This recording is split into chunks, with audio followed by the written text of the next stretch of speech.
do is take questions from that are posed by the bard's characters, mostly in his plays, though there's questions from the narrators of his sonnets, and also questions in some of his poems that we can also explore. But you don't have to know a thing about Shakespeare. You don't have to have read the play or anything from which the questions come. You can take them in a disembodied way and just take a deep dive into them and get a great deal out of it. And so the question that I thought we would explore today is one that comes from Lear. Has anyone read the tragedy of King Lear? Are you recording this? Because can you share with me? Yeah, because I always forget. Before I forget other stuff, before we dive into the question, so I have some social media that I could really use some people sign on to. We have a Socrates Cafe YouTube channel. I think it's just youtube.com/Socrates Cafe. And then on Instagram, it's The Socrates Cafe.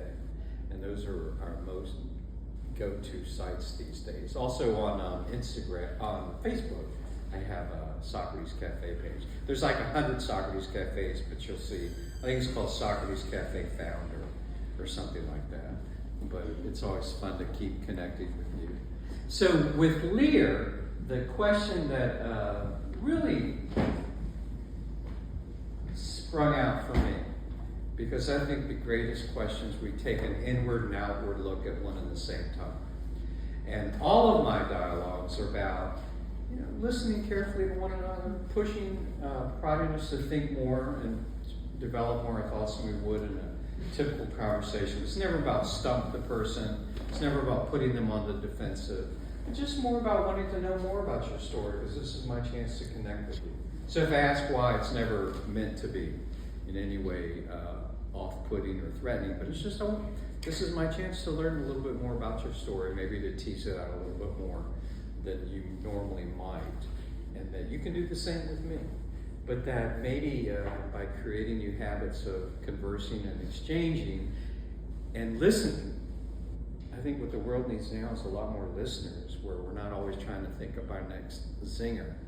Then maybe good things can come out of that.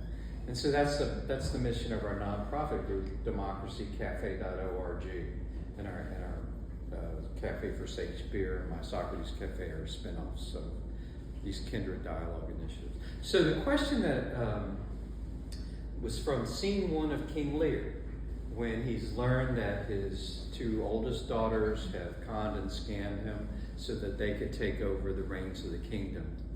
And and the one daughter that he thought had betrayed him, in fact, had stayed true to him, Cordelia.